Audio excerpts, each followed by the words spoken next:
me or Jessica Samley through the events at AIA Los Angeles account. Okay, all right, I'm going to hand it off to Brian from our practice committee. Thanks for being here, everyone. Hi, thank you all for joining us today. We're super excited about this panel and discussions we have planned. It's exciting to see all the technologies that come into playing into the 2030 commitment. So I hope you all enjoy it. And a special thanks to Realm for sponsoring the event. By the way, I'm Brian Escobar with Grew & Associates. I'm co-chair of the TAP committee. TAP stands for Technology and Architectural Practices. So we're basically a resource for all things technology. We really exist to give back to the small firms, the firms without big BIM departments, to help you guys understand all this new technology available to us. We're always looking to expand, so please reach out if you have interest in joining. And I did also want to plug the practice committee is having a Paths to Licensure event on July 28th. So do sign up for that, and I'll pass it along to Cope. Thanks, Brian. Hi, everyone. My name is Miranda Gardner, and I am the chair of AIA's Committee on the Environment, aka COAT, as Brian said.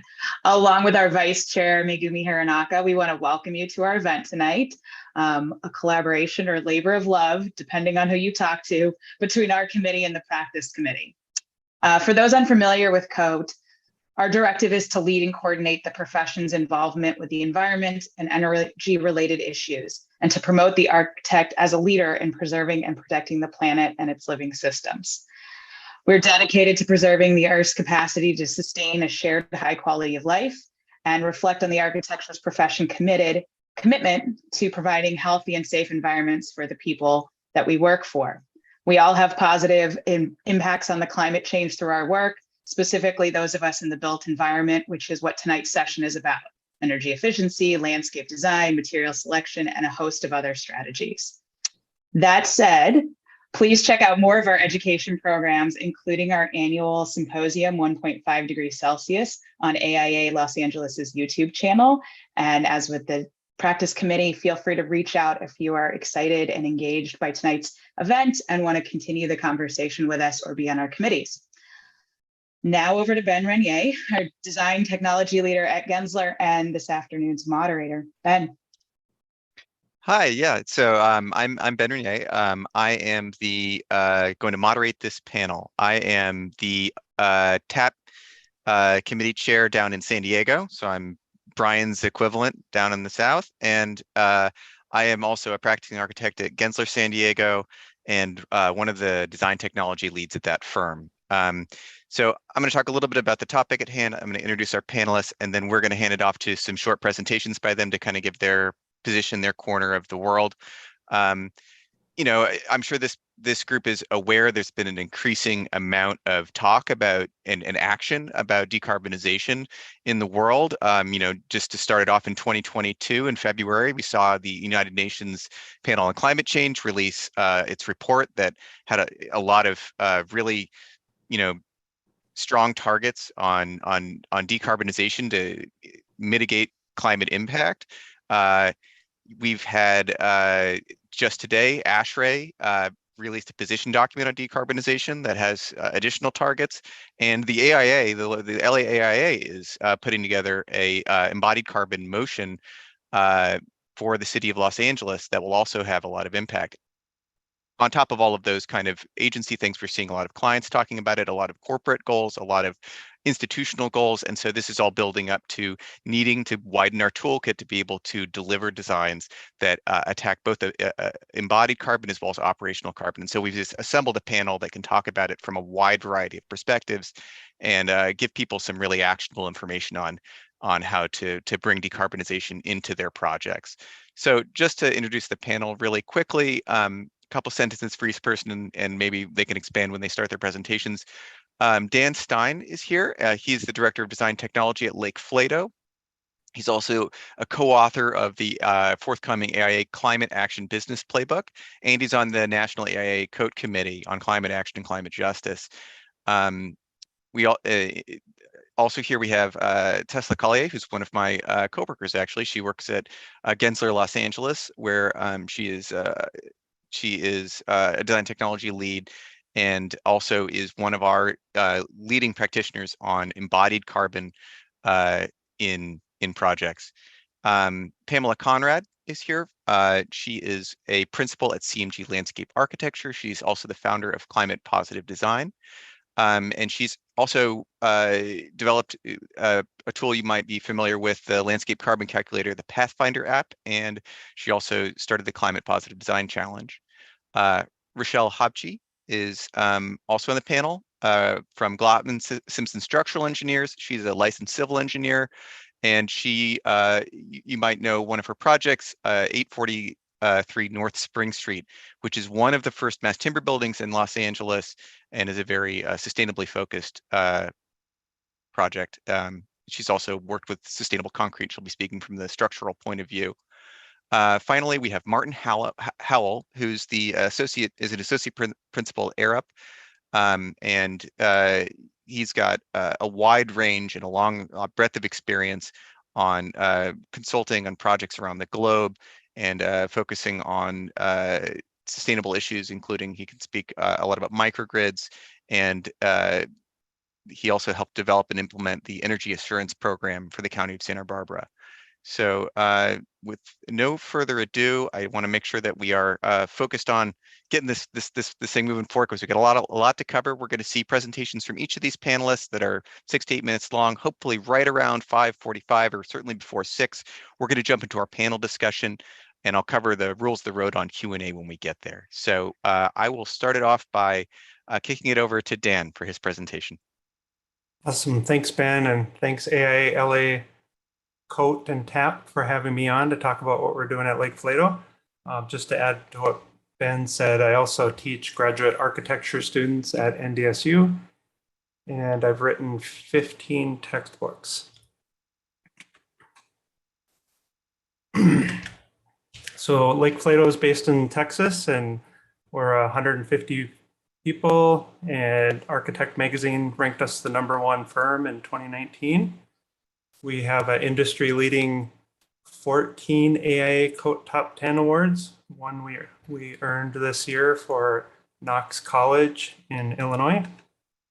We've been a signatory of the AIA 2030 Challenge since its inception, reporting our firm-wide portfolio for embodied carbon. For operational carbon. And then I'm going to talk about embodied carbon, but first I'm going to talk about operational carbon, which is what the 2030 challenge is, to be all new developments, major renovations, carbon neutral by 2030.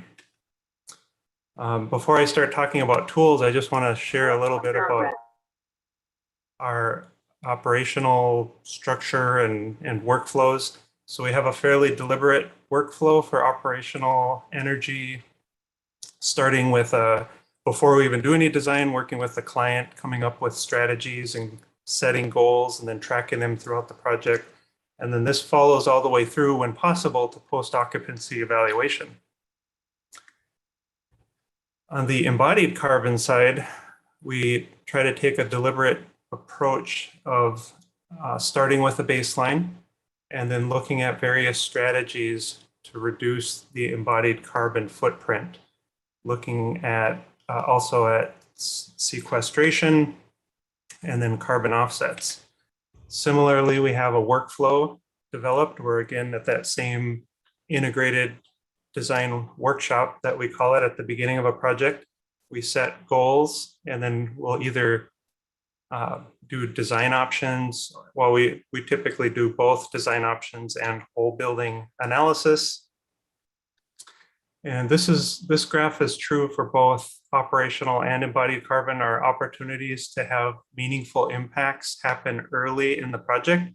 So that's why both those workflows have us doing things, looking at strategies early on and trying to make meaningful changes to the design while the design is still fluid and there's opportunities to do so. So now to the tools. This is a lot of tools that we use, not all of them by any means, but there's several, and I'll touch on some of these in just a moment in a little bit more detail. In the lower left, I don't think we've used Epic on a project yet, but I just presented with Jack Rust at the AIA convention a couple weeks ago from EHDD, and they developed EPIC, which is an early stage embodied carbon analysis tool that I highly encourage you all to check out. It's now recently out of beta, and it's a free tool. So another thing that we do in terms of tools in kind of building around culture and information sharing with staff of different experience levels and staff coming and going on projects is we have this Revit start screen, and there's a live linked Excel spreadsheet in the middle there that anybody who can open Excel can go in there and add strategies, add progress. We have an operational and embodied carbon widget that we can track baselines and EUI and embodied carbon information. For operational carbon, we use Revit and Autodesk Insight, which is based on DOE 2.2 in the cloud. And then we also use Autodesk's solar analysis tool, which they worked closely with NREL, and the results are pretty much identical to what you'd get in PV watts. We were just doing this on a project today that this is actually more accurate than PV watts when you have a heavily wooded site, and the trees, the Revit tree models actually impact the PV potential. The great thing about Insight is that we have many of our design teams doing this themselves, and there's no additional cost if you have access to Revit to do an early energy model. For embodied carbon, we use Tally. This is an example of an embodied carbon analysis that I did on a mass timber project in Austin, Texas, Hotel Magdalena. We've done a number of mass timber projects. We have one data science center that we're working on right now at UPenn. This particular project, Hotel Magdalena, has a DLT flooring system, dull laminated timber, so there's no nails or glue in the flooring system, which was significant improvement in the global warming potential, even from above CLT. Here's a current project that we're working on in Montana. So the previous example is a whole building analysis, and this example would be a design option where we took a careful study of the envelope, looking at the R value and the global warming potential of different insulation configurations within the wall assembly. And then as I wrap this up with the last two slides here, we have an embodied carbon analysis report that actually has multiple case studies of projects that we've done and some of the lessons learned in there, as well as some of our other investigations, or what some people call their research group, we call investigations. And then we're currently remodeling our office, which is a 100-year-old building here in San Antonio that's slated to be net zero carbon certified. And this is on our Lake Flato website. You can go to the Dog Run, which is our blog, and see a post about that project and some of the strategies that we're taking to achieve net zero power and net zero carbon. That's it for me. All right. Thank you, Dan. Let me check and see. I think the next presenter we have is Tesla. So Tesla, do you want to take over the screen?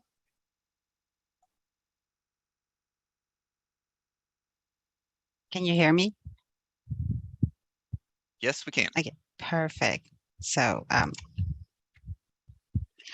well, here at Gensler, we have our internal Gensler City's climate challenge, and in our commitment is to actually have carbon neutrality in all our projects within the next decade. It is also rallying to a cry to the industry and our clients to actually join us in this effort, and it's really a big deal for all of us. So here is something that we've seen, and we're very familiar about it, about embodied carbon and operating carbon emissions. And it's really important that we are really curating all the materials we're using in our projects from beginning to end of life. To do this, our key focus is going to be becoming carbon neutral by actually addressing the embodied carbon and the operational carbon, as well as carbon offsets. To do this, we do have a very specific focus on this year. We have 4 pillars in our company, and those are the synergy, realization, resilience, that are working together towards this 2030 challenge. And one of the biggest things we are seeing is that we want every project, every person, and every place to take part of it. And we want to really utilize our resources and technology to drive this change. Also having an early phase integrated carbon approach and really tackling those embodied and operational carbon by empowering and giving accountability to our people as well. So we're really honing in and onboarding, educating, providing resources and support to our people, so then this doesn't become an additional challenge to their projects. So project engagement is super important. So we really want to hone in, like at the beginning of the project, climate conditions. We also want to see the design features, and with a strategy. We are really trying to make sure that every project has a strategy to optimize the design. And also this helping us simulate and validate our projects. So we have called our internal a G planet, which provides simulation lenses that actually help with the climate, with decarbonation, human comfort, energy use, daylight, radiation, and wind flow. In my case, I usually focus in the decarbonization part of it, which is focused in embodied carbon.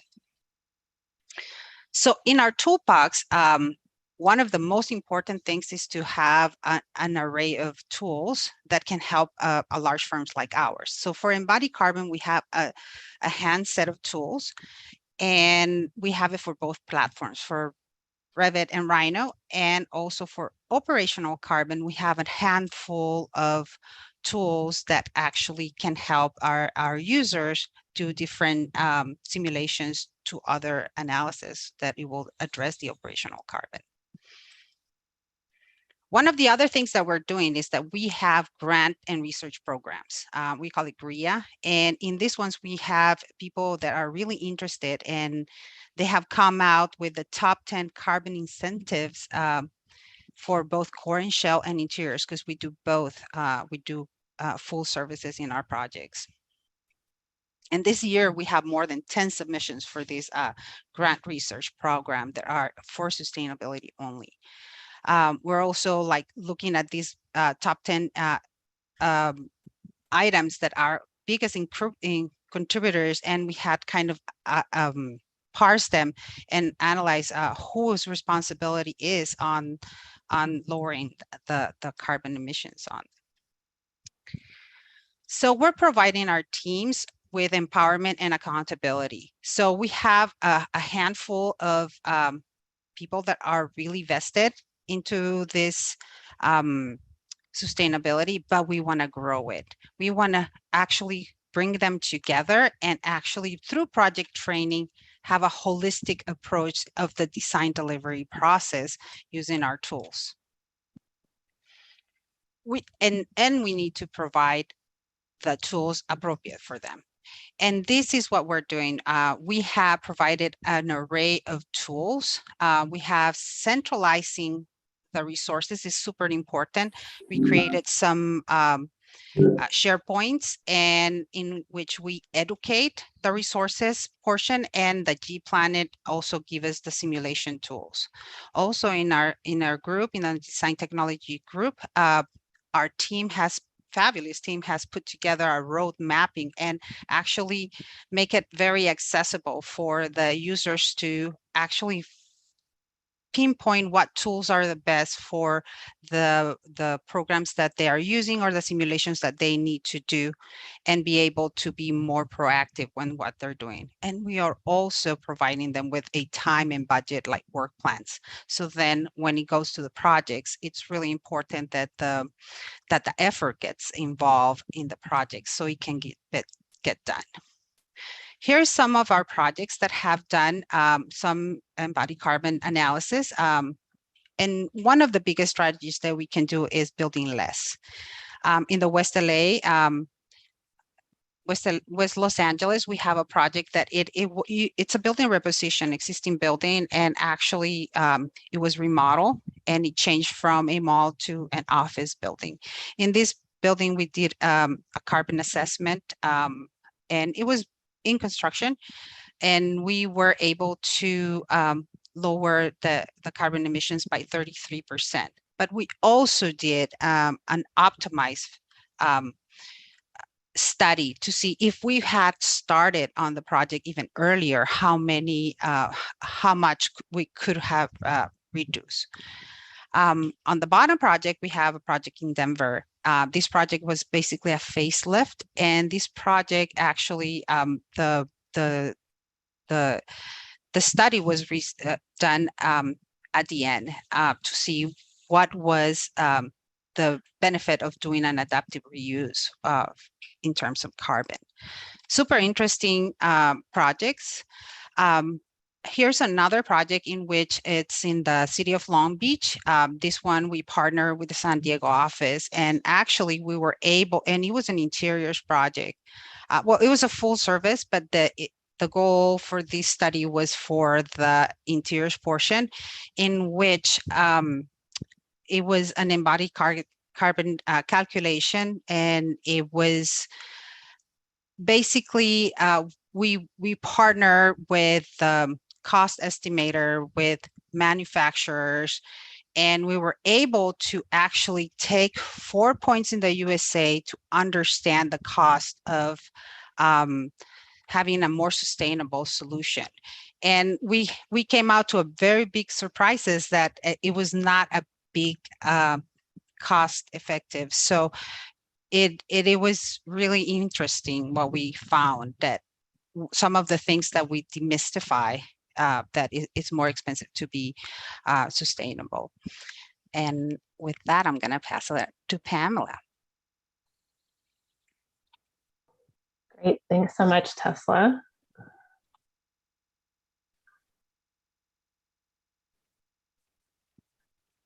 All right. So thanks for the introduction. And as you heard, I am a landscape architect based out of San Francisco, principal at CMG, and the founder of Climate Positive Design. And what I focus on is making cities more resilient and part of climate solutions. As we all know, cities are responsible for about 75% of annual greenhouse gases, which is causing the climate crisis.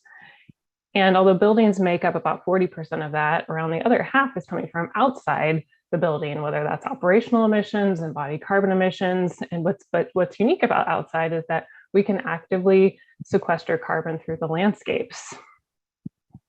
Now, we know that there's many strategies that we can deploy to reduce our carbon footprints through making our cities more bikeable or walkable, using cement substitution, local or reclaimed materials, and also ways that we can actively sequester more carbon through landscapes by restoring and protecting our natural ecosystems, installing green roofs, or using plants that can sequester more carbon.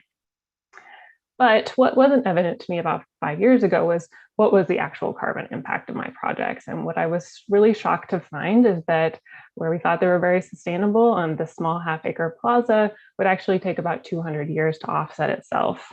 But out of frustration, I made a crude spreadsheet at the time, and I realized that if I could have made some small changes, like add some more trees, cement substitutions, get rid of some of the concrete, use some more wood, instead of taking 200 years, that project could offset itself in 20 years instead. And at the end of the day, function the same, is just a little bit greener. But what I realized is that just me changing my business as usual is not going to make a difference. But if our entire profession makes a change in how we operate, instead of the graph on the left, where we're actively emitting more carbon than we sequester, our projects could instead be on the right, where we reverse the curve. And over the next 20 or so years, we have a potential to take upwards of around a gigaton of CO2 out of the atmosphere. So I launched the Climate Positive Design Challenge to help us get there. So the challenge sets targets for your projects and how many years it should take for them to offset their own carbon footprint. So 5 years for projects that are a bit greener, like parks, 20 years for more urban projects, like plazas and streetscapes. And again, it's to help us get to that goal. And so to meet the goals of the challenge, use the free web-based app called the Pathfinder that I developed. It's based in from Athena and sequestration data from the US Forest Service, and very straightforward, easy to use with some basic quantity inputs. So we'll just take a quick look at the app. If you go to the website and go to the Calculate tab, you get started and it runs you through the basic idea of carbon sequestration, how much carbon we're emitting, the idea that if we emit less, sequester more, it's going to take less time for us to offset those carbon impacts. So you move through the site, you go ahead and enter your location of your project. It can be pretty general. It zooms you into the site, and you can kind of just zoom around and find it. We'll just pick a random green roof or a random roof in downtown LA right now. Use the polygon to draw your boundary of your project. It can be crude. You can always come back in and edit it later. Use the check mark to move forward. And then you just have to sign in with an email address, enter some basic parameters for your project. So give it a title, a little description so you remember it later.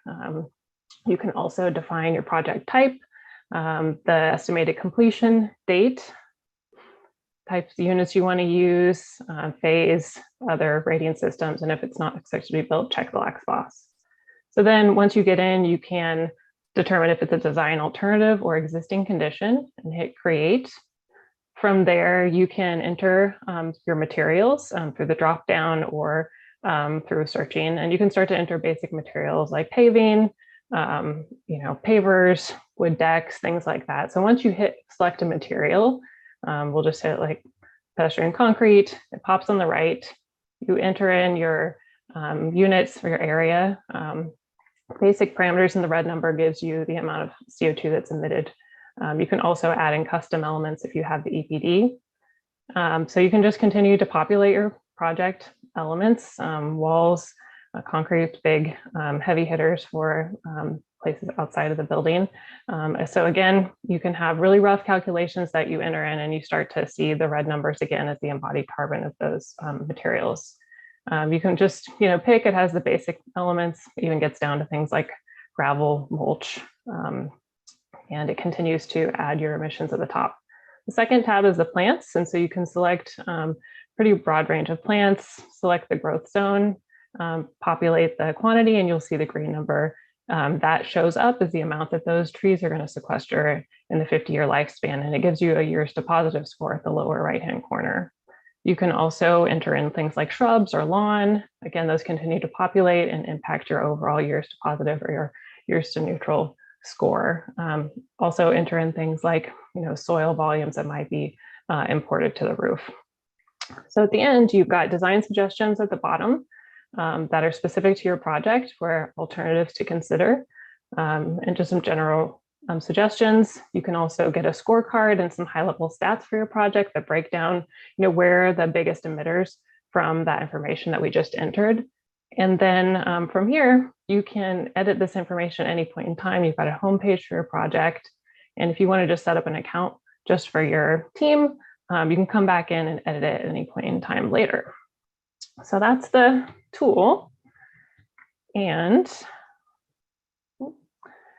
just to kind of wrap up here real quickly, why do we measure? Well, it's creating a feedback loop for us. It's informing how we design, practice, advocate, educate, and communicate, and allows us to evolve over time and become better designers. So far in the first 2 years, we have a few thousand projects launched, logged, and over 80% of the countries around the world. Those projects are estimating planting about 1.6 million trees, which their sequestration is the equivalent of taking upwards of a couple 100,000 cars off the road in the coming decades. And we're also learning from the data that we're collecting. We're seeing improvements, but also see a lot of room to go still in reducing the embodied carbon from the materials that we're using. So we're making sure we're continuing to work on that.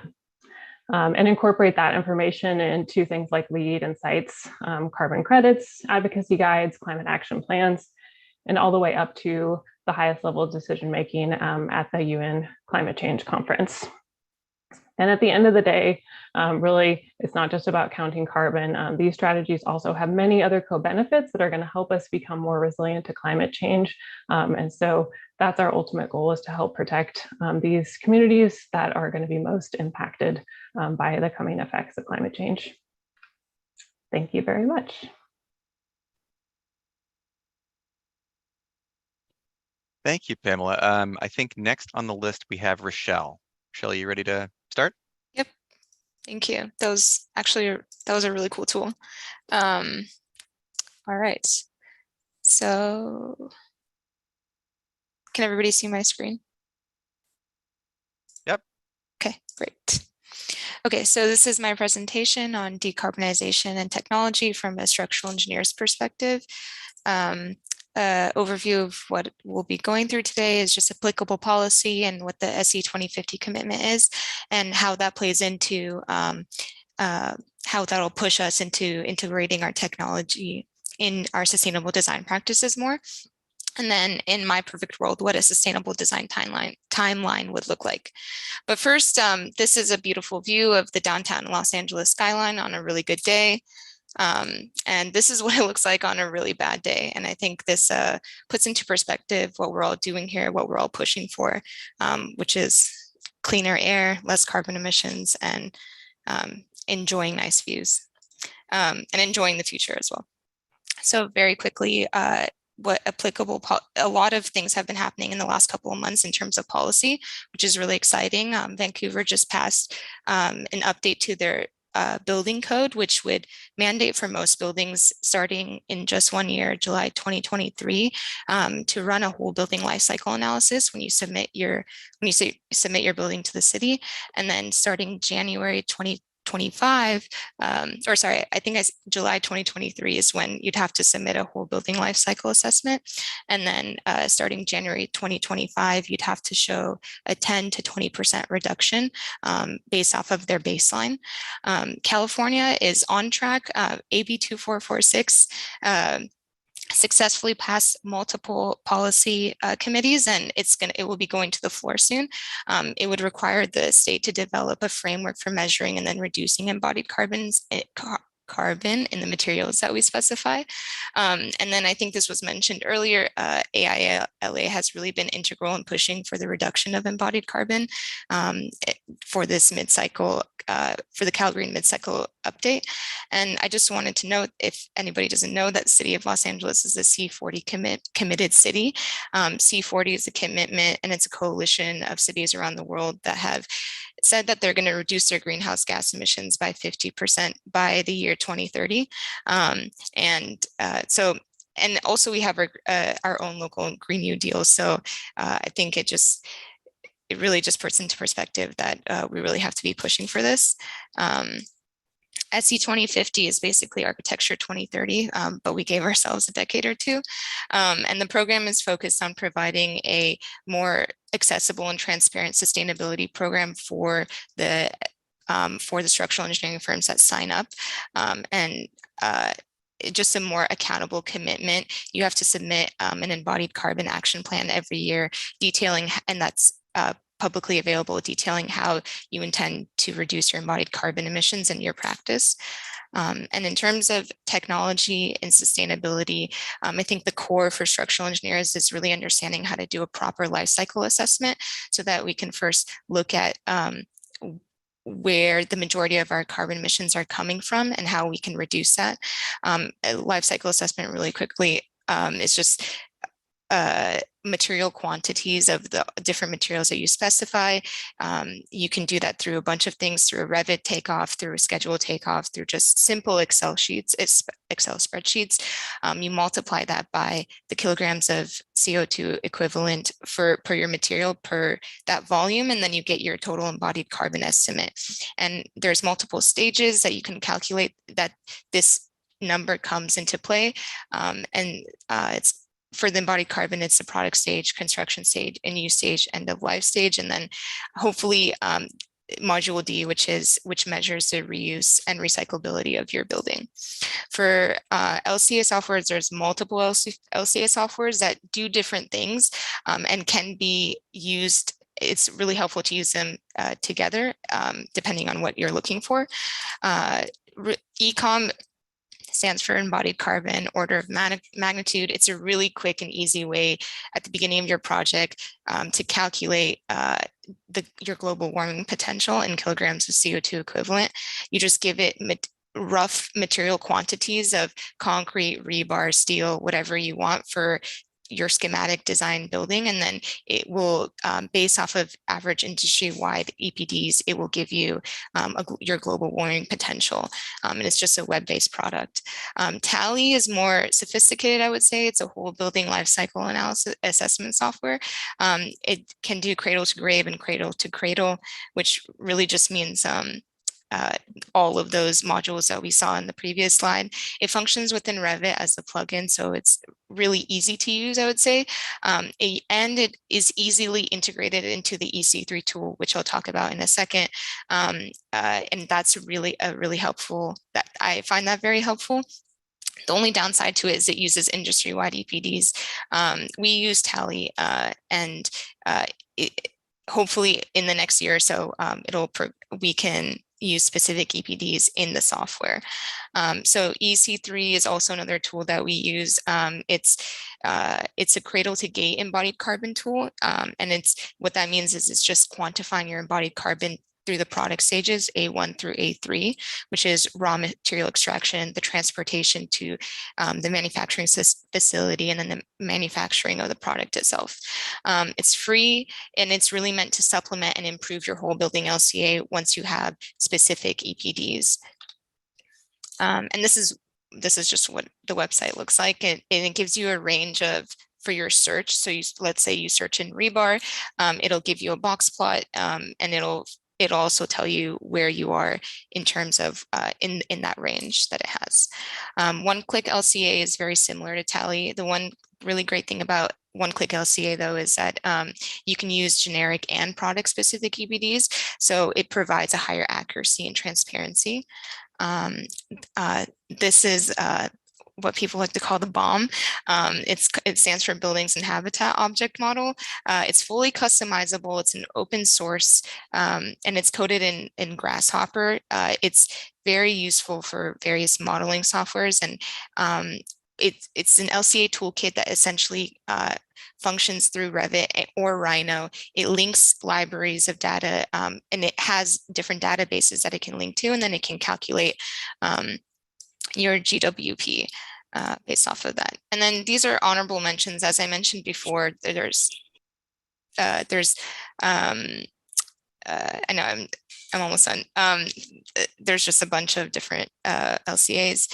This is what I would hope a sustainable design time looks like, which would just be integrating whole building life cycle analysis and different types of LCAs throughout the design process and towards CA and construction completion, tracking EPDs or environmental product declarations. And as a summary, this is the project that was mentioned. This is 843 North Spring Street. As a summary, change is coming, and we really must understand these tools and their limitations to be able to successfully meet our clients' goals. And that's it. Thank you. And now I'm going to hand it off to Martin.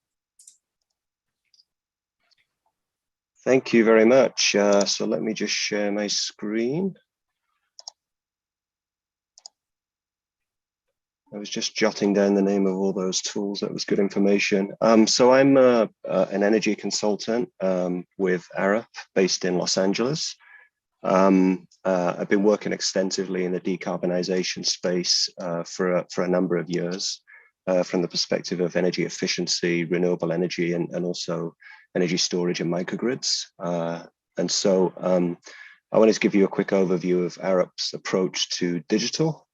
So we've been investing pretty heavily in digital tools and workflows for a number of years, and we see a move towards the adoption of tools and digital tools and approaches on our projects as being a critical focus area. I think as with many organizations, we've set net zero goals. We're targeting net zero by 2030 for scope 1, 2, and 3 emissions. So decarbonization is obviously a big focus, but I think applying digital approaches to other workflows is also seen as key.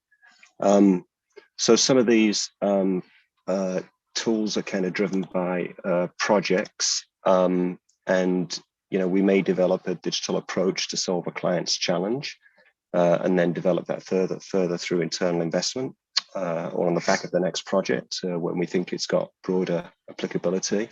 I think our Charge for All tool is an example of that, where we started looking at the equity considerations of where zero emission vehicle charging infrastructure should be located for a public agency on the East Coast, and that kind of grew into a GIS-based tool that brings in public data sets to assess kind of demographic data, public space, physical data, to quickly identify the most ideal spaces for public electric vehicle charging infrastructure.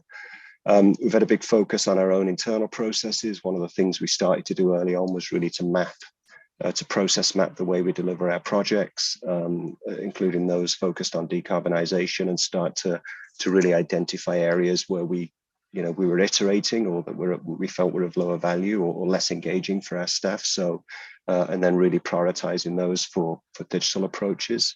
And then I think we also learned some lessons, which is that you don't always need to develop your own tool. I think, as some of the other presenters have mentioned, there's many tools out there that are either commercial or free to use. So we'll subscribe to tools where needed.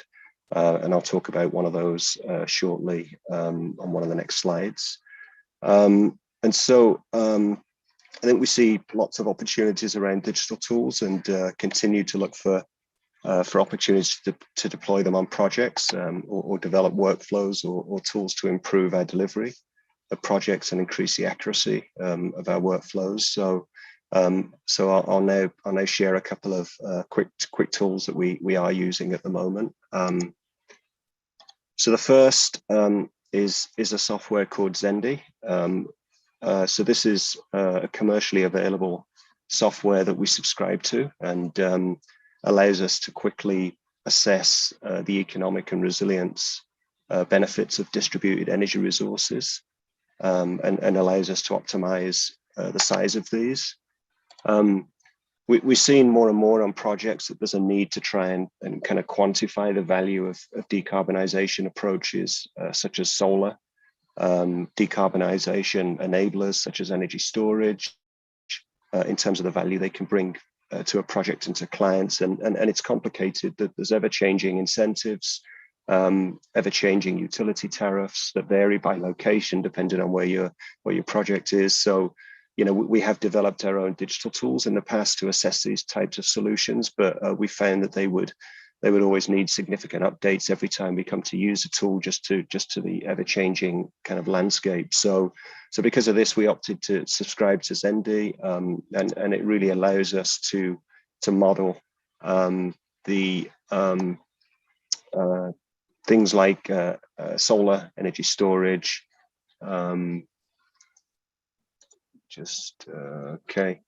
Solar energy storage, things like fuel cells, zero emission vehicle infrastructure, and to understand the energy demand and energy supply for buildings or infrastructure. So as you can see from the chart on the left, it's able to tell us the business case of when energy is consumed with no on-site resources, generation resources, and then it's able to compare that to cases where we've got solar deployed or battery energy storage deployed, and really we're able to then use a tool to detail the most economic or resilient case for charging the batteries and using solar either directly on site or exporting it to the grid.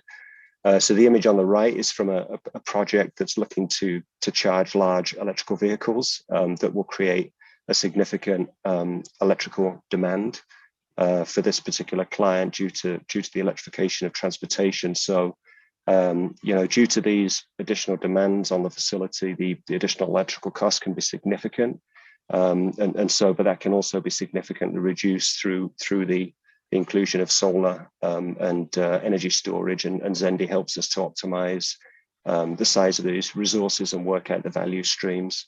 I mean, there's other free software out there that does similar things. DERCAM is one that is able to perhaps at a higher level evaluate the benefit of microgrids, and that was really a precursor to this software, Zendi.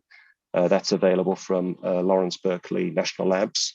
The other free tool that I think somebody mentioned earlier that's great for a quick read on the benefit of solar is PV Watts, and that one's available from NREL, and is great just in terms of its simplicity. So I was going to highlight one more tool, and that's Arup Solar. This was developed internally and originally by our facades teams, but has grown in functionality and is now really covering other areas of focus. So the idea for the tool came out of the need to provide a quick iterative input to architects and building developers during the early conceptual phases of projects, when massing options are being iterated on, are being investigated. And I think we've probably all seen this in the industry, but we're probably past the time when we can take an option and go away and evaluate it and study it, and then come back 2 weeks later and report back ready to feed into the next iteration. So we need to be able to react a bit more in real time during design charrettes and collaboratively arrive at the optimum solution. So Arup Solar gives us the ability to kind of do this. The tool evaluates facade considerations such as solar gain, radiation, daylighting, and shading, and it will also evaluate the viability of renewable energy such as solar photovoltaics and solar thermal. And it really aims to overcome inefficiencies in typical MEP architectural and facade consulting kind of workflows, allowing the evaluation of a large number of design options in real time, and exploring the kind of the relationship, the interconnected relationship between building envelope features and, say, HVAC cooling strategies, and allows those two elements to be kind of optimized. So the tool includes the Arup Solar module that ties everything together. It uses Rhino for geometry inputs, Radiance for lighting simulation, and various other packages to do different simulations, and then Grasshopper is used as a basis for the inputs and the kind of automated parametric modeling process. And then to the right, you can just see some of the output images. So in this case, being able to vary things like shading or window to wall ratio whilst you're in a meeting and see the impact on solar gains and incident radiation hitting the building is actually a really, really powerful tool. So that's kind of pretty much all I wanted to cover. I'll stop sharing, and I'll hand back to Ben for the Q&A portion. All right. Well, thank you to all the presenters. That was a minor miracle because we're on schedule with 5 straight presentations. So thank you for focusing on efficiency in multiple kinds of practice. I'm going to cover a few rules of the road here, and I also want to acknowledge that we went through a bunch of information really quickly. We've tossed some links into the chat if you want to review those. In addition, if you want to call up, ask questions about slides you saw, feel free to put those questions in as well, and I'll work them into the conversation. We're going to jump into a panel discussion. I'll kick it off with a few broad questions, and we'll start to get more specific as we go. For the panelists, you guys can feel free to, you don't need to wait for me to point to you to speak. I might redirect the conversation at some point and ask a person a direct question in order to kind of cover all the bases that we wanted to cover. For the audience, we like to have interaction within the panel. So if you guys if you have a question you want to bring into the conversation we're having, you can put it in the chat and I will call on you, and we would love to have your voice in your face if you're comfortable speaking and showing and turning on your camera and jumping into the conversation to ask your question. That would be great. We're also going to have a little bit of dedicated Q&A at the end of the panel discussion so we can get back to any questions that we missed or that didn't fit into the flow of the conversation. So and I see we already have a couple of questions. I'm going to save those up. I'm going to start with a broader question, and then we'll be getting to those. So thank you guys for already asking these questions, which is great. I'm going to start just with a broad question to Dan. So, I kind of covered how we've got owners and clients are really focusing on decarbonization. What are achieving it, setting goals is one thing, achieving it is another. What do you think are the key things that we need to do as designers to help accelerate and support these commitments and these goals? Are there any things that we're not doing? What can we do right now? What do we need to work on doing in the future? If you want to just take on that broad topic. Sure.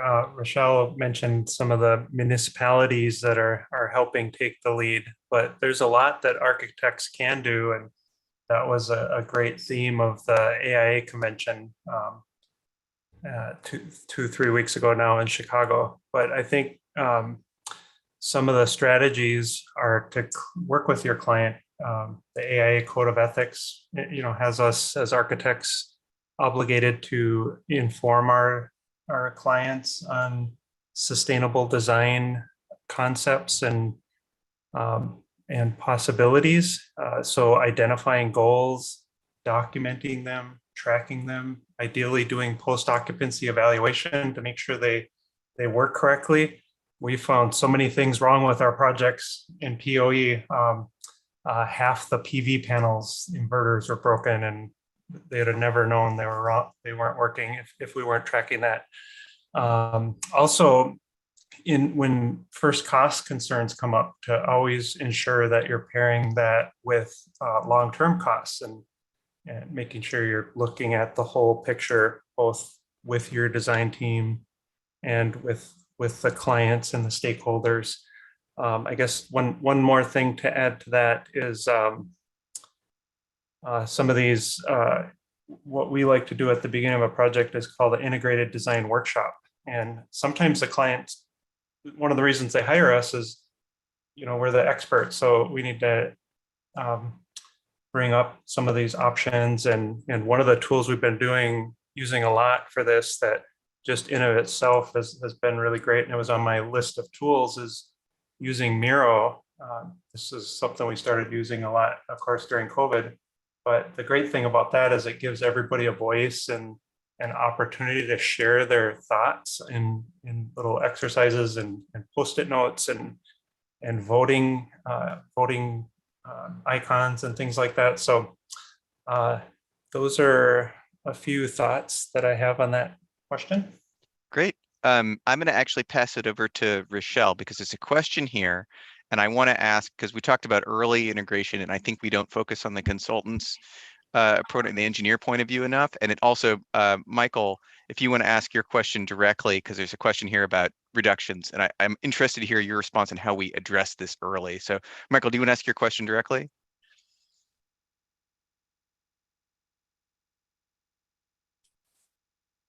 Sorry, I had to unmute, took a while. We have done LCAs as well and run into the issue, of course, with really changing the formulas in concrete, convincing structural engineers to take significant steps. And so I was wondering what your experience is in that regard, especially the big items or big hitters like concrete and steel. Yeah, I can definitely see that. I think I think as engineers, we just want to understand the data and see that a concrete mix with, like, let's say 50% replacement is going to will perform to the same ability as a 0% replacement. I mean, 50% is at the maximum end, but I think so SEAS just submit or just has this white paper out that I can put in the chat. It's about Portland limestone cement, and that's specifically using Portland limestone cement that has been used in Europe and Canada for a long time now, and it's slowly coming into the US and to our supply chains.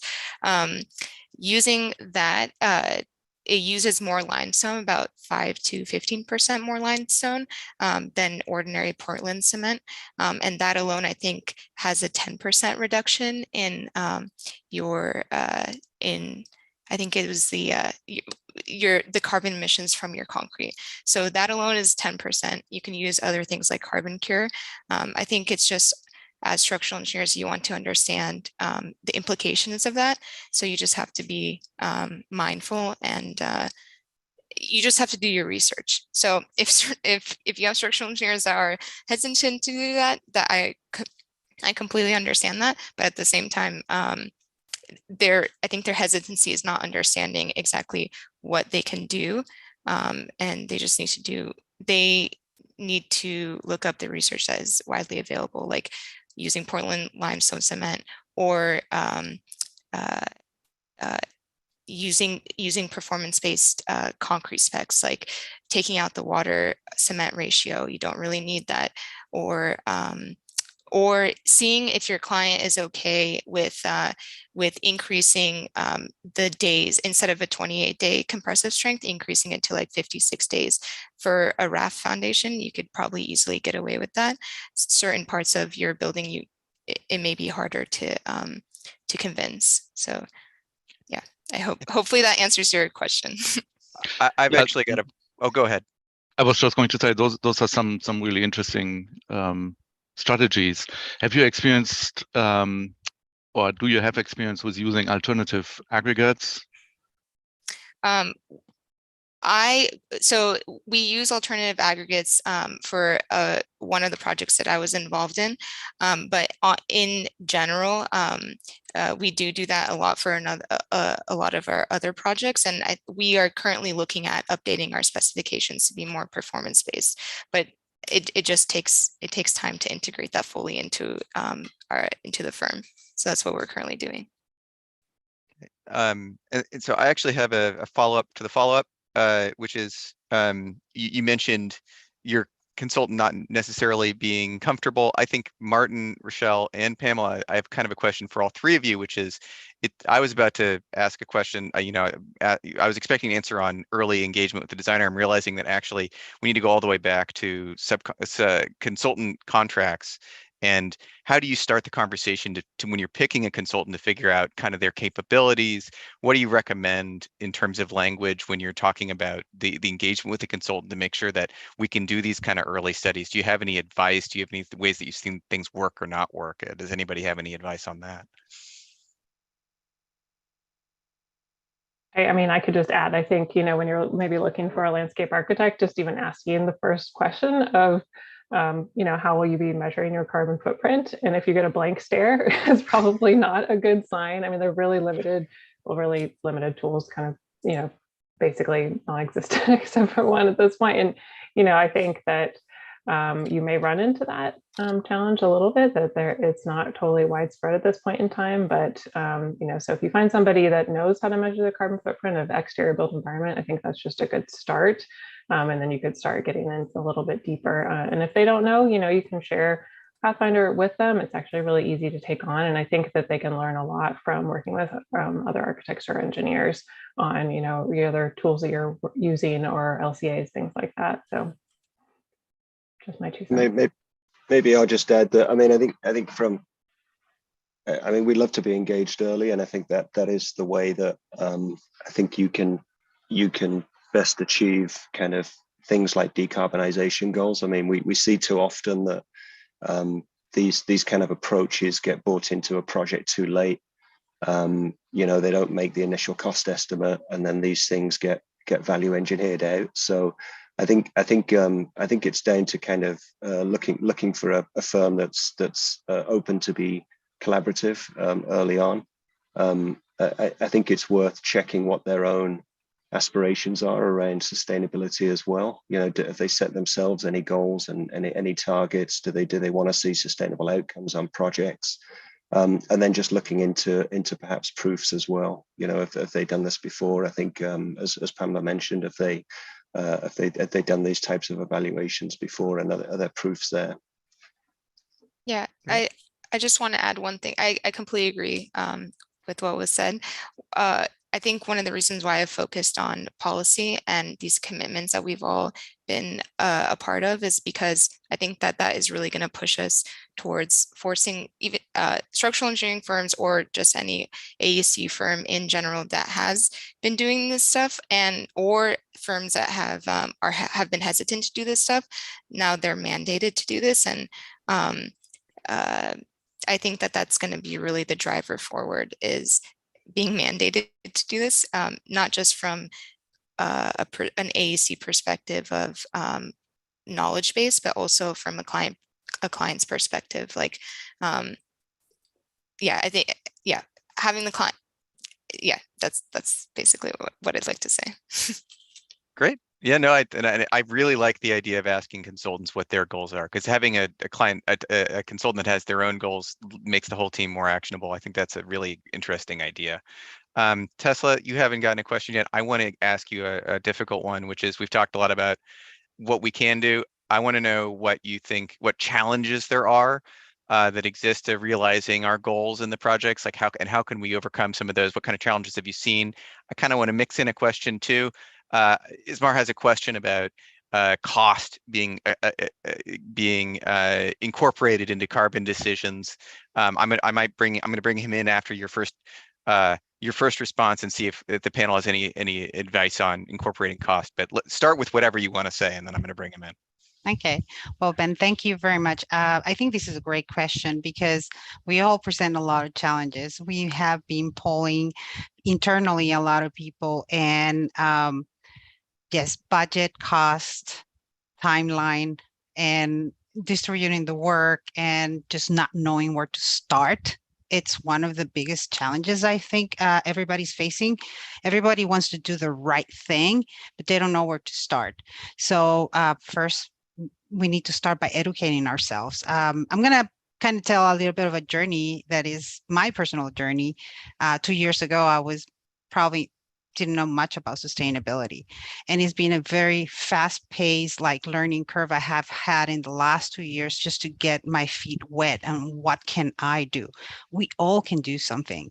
This is something that we have to realize. We all can do and put a grain of sand on it. And it has to be a multi-pronged approach in which I truly believe that technology is going to drive the change to accelerate the pace, but just wanting to do it is the biggest thing we can do, because we have to work together, clients, stakeholders, architects, designers, and consultants. We have to actually work together to make this actually happen.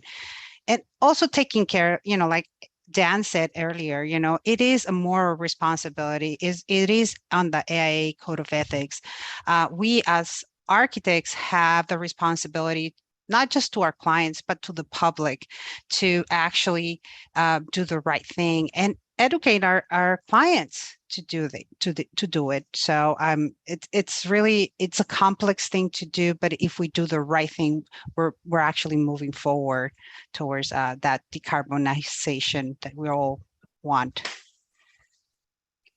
Thanks, Tesla. And bringing in Ismar's question, I think that Ismar, do you want to share your screen and ask the question? I do know that like Gensler has done that project that Tesla shared for Long Beach. We brought in cost consultants to actually say this element, changing this material is cost neutral versus this one has a cost benefit. And we brought that directly to the client, which I think was helpful, but that was a manual process. So if you want to ask your question, then we'll see if anybody has better answers on easy ways to incorporate cost into decarbonization tools.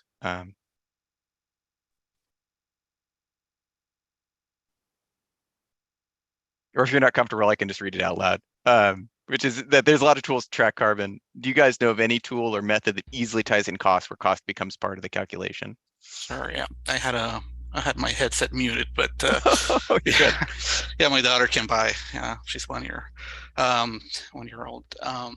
It's a pretty broad statement. How can you measure the impact of carbon with cost, right? How do we make this something that can? The biggest challenge is making a business case. You can put it on your RFP. You really take a risk if the numbers don't add up.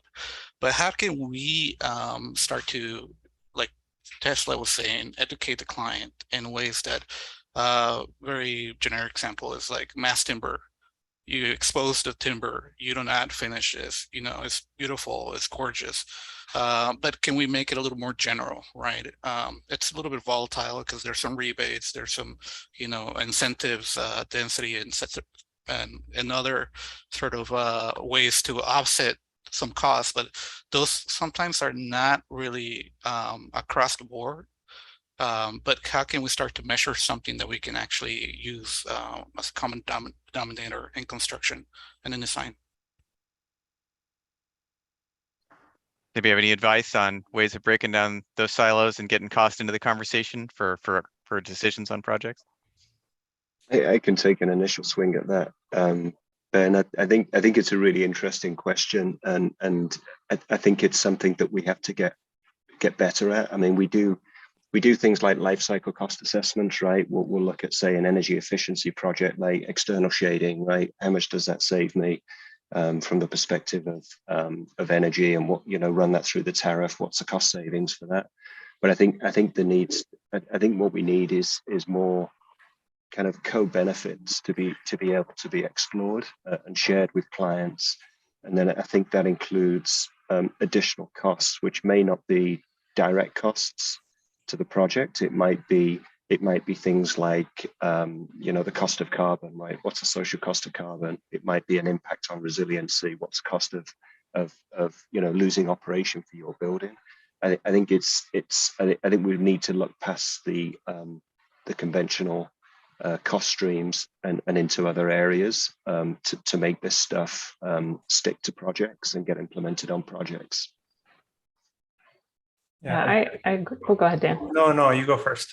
Oh, I was just going to pick up on what Martin was talking about with the co-benefits. And, I definitely absolutely agree with that. And, I think that, in terms of, how are we adapting to sea level rise? Can we use nature-based solutions that have a lower carbon footprint and, can also provide habitat and support, the biodiversity crisis that we're in. So I think thinking holistically about that is really great. From a landscape standpoint, actually, paving or planting is a fraction of what it costs for us to pour a whole bunch of concrete out there. So actually, kind of an easy win from looking outside the buildings is to plant more, pave less, and it's actually a really significant cost savings. And so while I can't say that I have cost input into the tool at this point, that's kind of a little bit of a common sense factor to incorporate and think about. So, encouraging more trees, more planting, they're also going to help cool our cities and help us adapt to sea level rise. So Dan, over. Yeah, no, thanks. So I would say, obviously, there's some normal cost estimating exercises, however your firm does that to compare costs. I just want to share two additional ideas, not necessarily a perfect answer to the question. But one of the challenges with all of this, operational or embodied, is benchmarks. Like, what are we comparing ourselves to? And particularly when we talk about mass timber, the structural design of an alternative building is not just replacing the same columns and beams with steel and running the analysis, right? There could potentially spacing differences. We recently just split the costs with one of our structural engineers to do an alternative design so that we could have a really accurate alternative. I think we got a good deal because the structural engineer is the husband of one of our partners in the firm. But anyways, the benchmarks are really tricky. And that's one thing that's really compelling about Autodesk's early energy modeling tool. So operational carbon side of things, once your project is in Insight in the cloud, Autodesk has some hooks into the national utility database, so it knows your fuel and electrical rate for wherever your project's located. It also then calculates the ASHRAE 90.1 baseline for that project and has hooks into the Architecture 2030 Zero tool. So it gives you the Architecture 2030 baseline.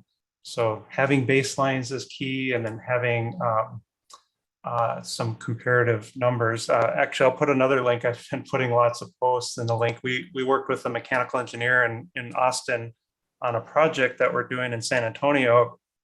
And we wanted to do an envelope comparison study, but then we also decided to take that further. We're looking at the point of diminishing returns on insulation value for the envelope. And we took that project and put it in 5 different climate zones just to expand this into a white paper with the mechanical engineer. So there's, depending on the project location, the costs aren't one-to-one because of what the utility rates are if there's hydroelectric in one area, for example. So And I just want to bring in a comment from Mehdi Rabadi, who posted some really great links pointing out that the new ICM3, the International Construction Measurement Standard, includes carbon and price in a single matrix, which is we haven't really talked about how this is coming to contractors as well, but I think that a lot of our professional estimators are probably becoming much more familiar with this stuff. And you know, personally, I know I'm not a panelist, but I find that when you get into LCA, you're talking about quantities, and I think that it makes you much more conversant with the estimate in general, because you're talking about how much stuff there is in the building, and that makes it brings a nuance and a level of detail to estimation that can really it really does make the process of cost estimation easier for the full team. And so I think that that's a synergy that should be pointed out. Thank you. I appreciate it. Hopefully this becomes more of an open source in the future, so that we can all, you know. I'm going to go back up to the top here and get some old questions, so I don't punish the people who asked their questions first. Arturo, you had a question for SPAs. What is the best recommended approach for tools? I'm afraid I don't know what SPA. Somebody know what SPA, or Arturo, do you want to get on the horn and explain the acronym? It's a new one for me.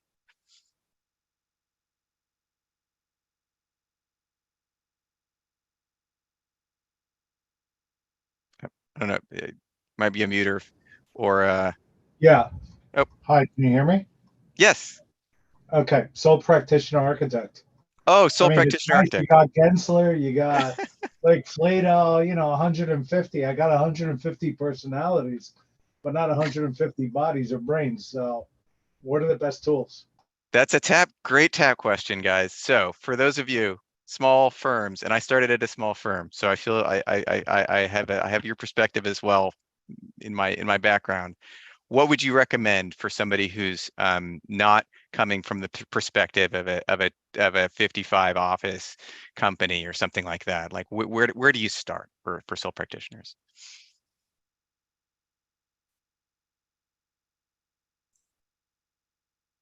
No,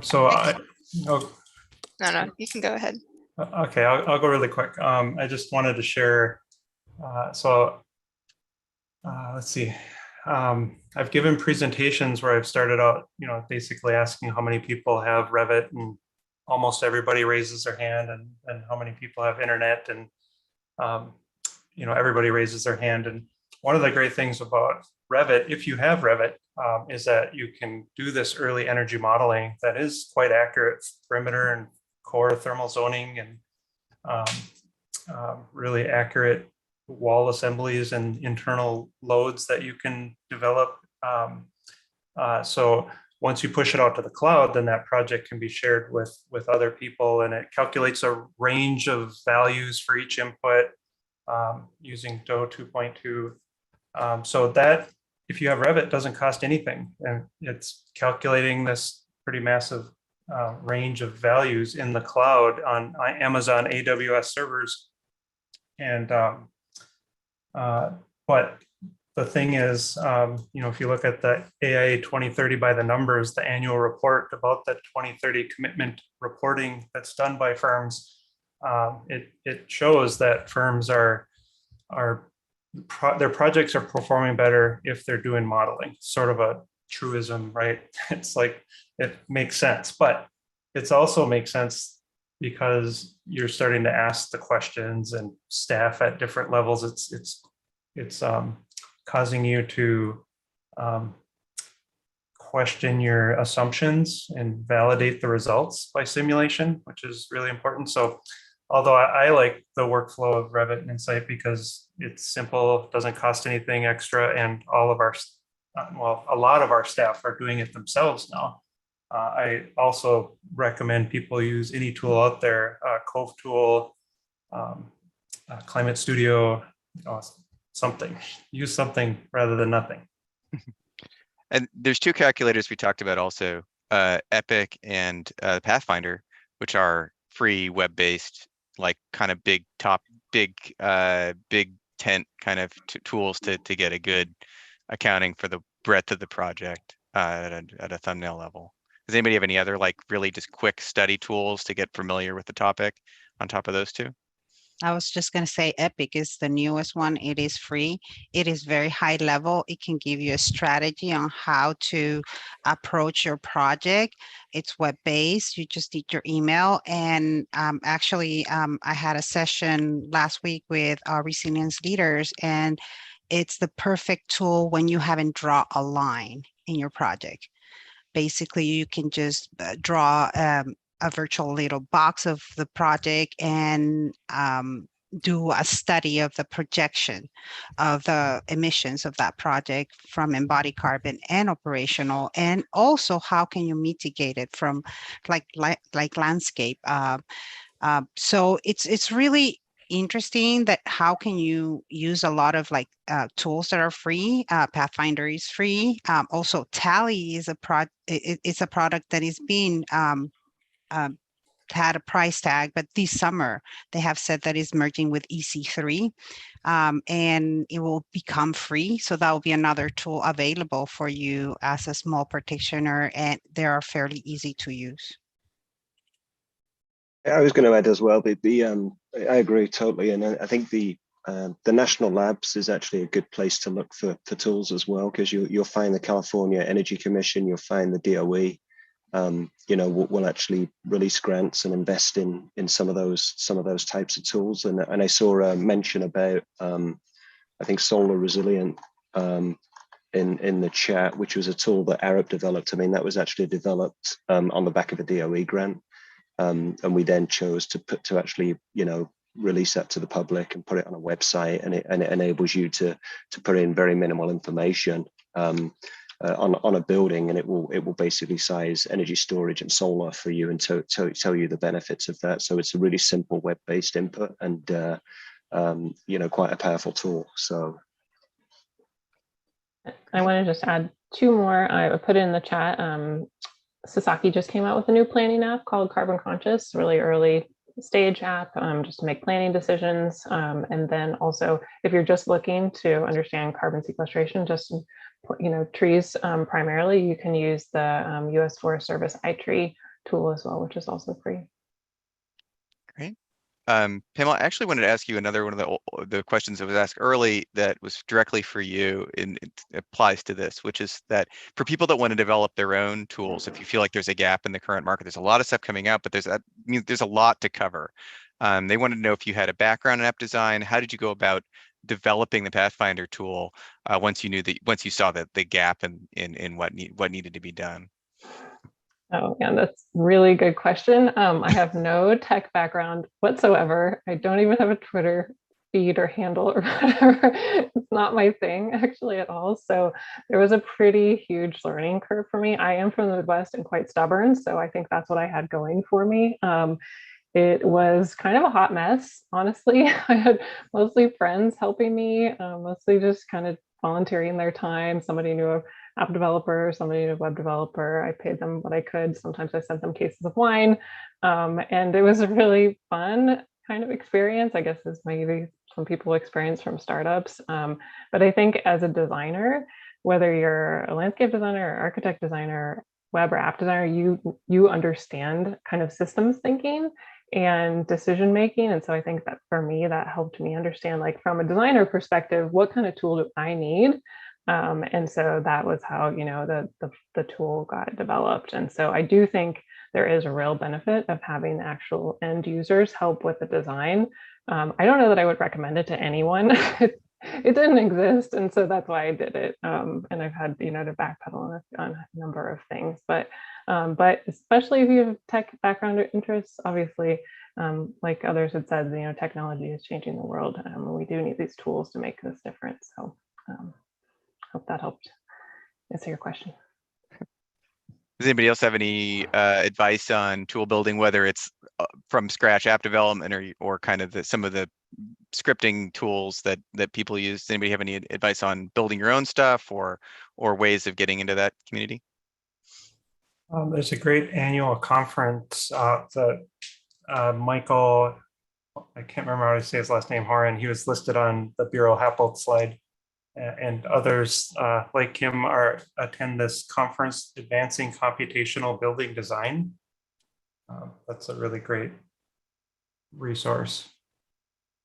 Yeah, and I'm sort of part of that community as is Tesla, and I feel like you're seeing more and more people move from geometry and move into to things that are more substantive, like, you know, how are we affecting the environment, which is really, for me, a very welcome thing to see. So yeah, I think the computational communities are really digging into this topic because it's really meaty. That's great. Stan, you just posted a really good report on embodied carbon and casework and countertops. I had a question that for the group here. We mentioned EPDs over and over and over and over again, and how and they are central to doing carbon accounting for embodied carbon. Does anybody want to speak about, because I know that there are certain ones that are easy to get, there are other ones that are more difficult to get. We're slowly getting databases together that are really global. Does anybody have any advice on people that are looking for embodied carbon information for a full building, where to look, places to go, how that world is changing? I'll leave that one open.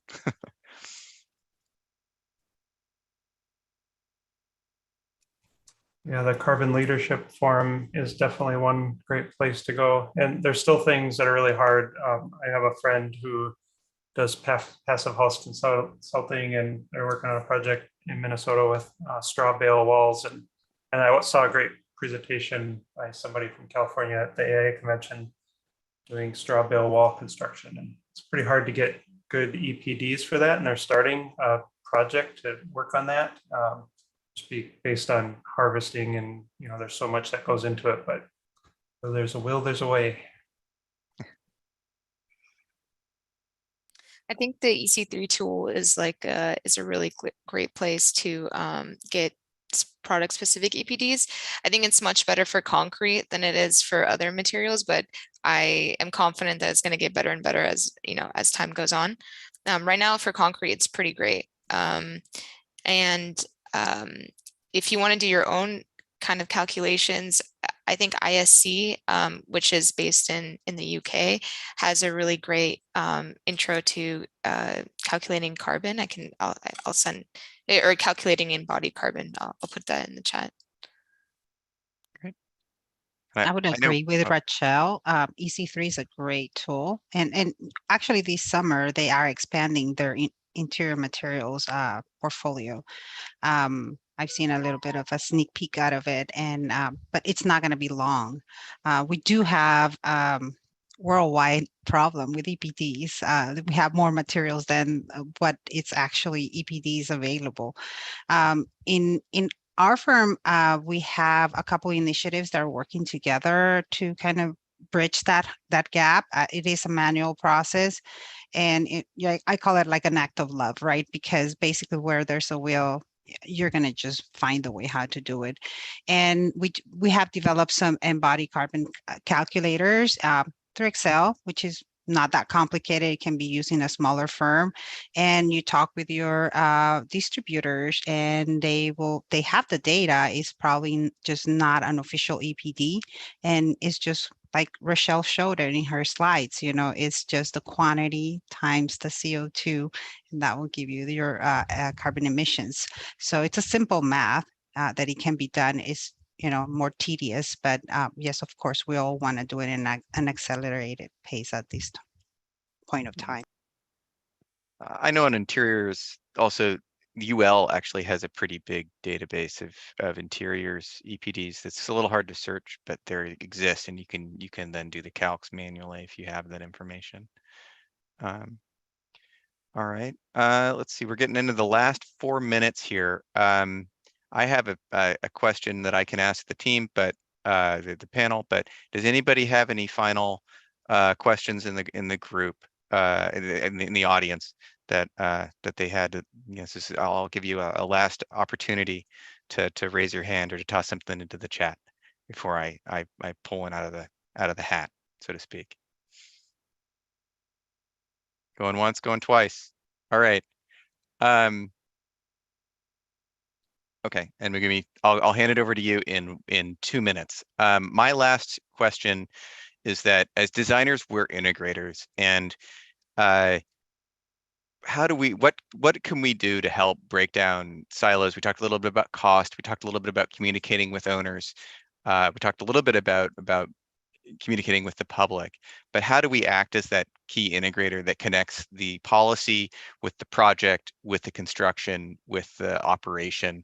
What tools exist? What do we need to do in order to act as that silo, the breaker down of silos? Does anybody have any big thoughts at the end of this on how we can act as that integrator? Because that was a big topic when we were kind of going over things earlier. Yeah, I do think one thing that I always try to encourage people to do that can kind of be scary out the gate is to, whenever you're having an interview, whether you know your client's values or not, that you put your values out there and say, this is what I'm about. I believe that we need to measure and improve our carbon footprints, that we need to be having these values and goals embedded in our projects.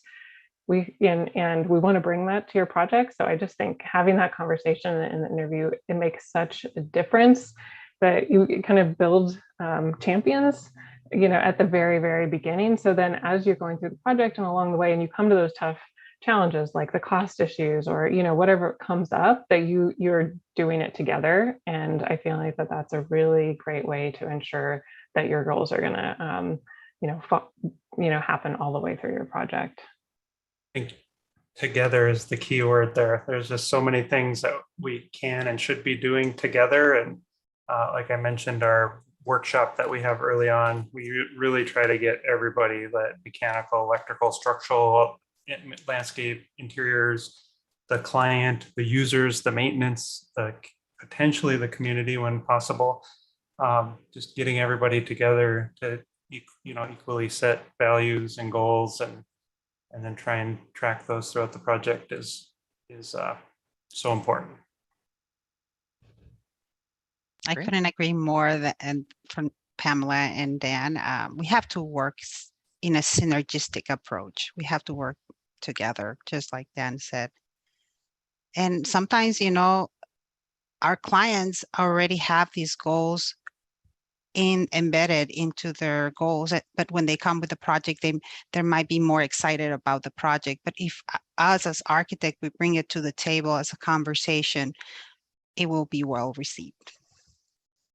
So I think that's a great sentiment to end it on. We're at 6:30. I want to mention that Brian is going to be putting together like a Miro visual aid for people that has some of the information, so this doesn't all get lost in the chat when we close this thing. So we will have some follow-up information because we've just a huge data dump in the last hour and a half. Also, Megumi has, appropriate to the conversation was just happening, something about the Climate Leadership Forum that she wants to announce. So Megumi, I'm going to hand it over to you to close us out here. Great, thank you. There's a Carbon Leadership Forum. LA Hub has happy hour next Thursday at the Walter P. Moore building. So I put a link here, and hopefully we'd love to see you there. Thank you. All right.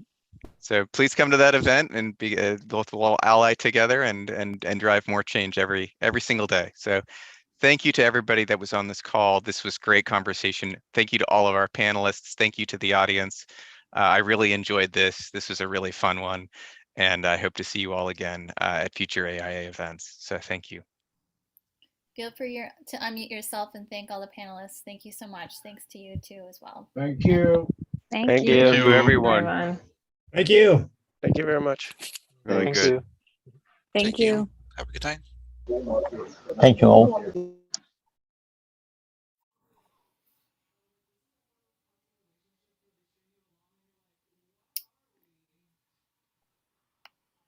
So we'll have all the links in the Zoom recording as well. So I'll make sure to hand those off to you, Brian, if you're still here. Otherwise, I'm going to end the meeting for tonight. Thanks, everyone. Yes, thank you. Thank you, guys. That was great.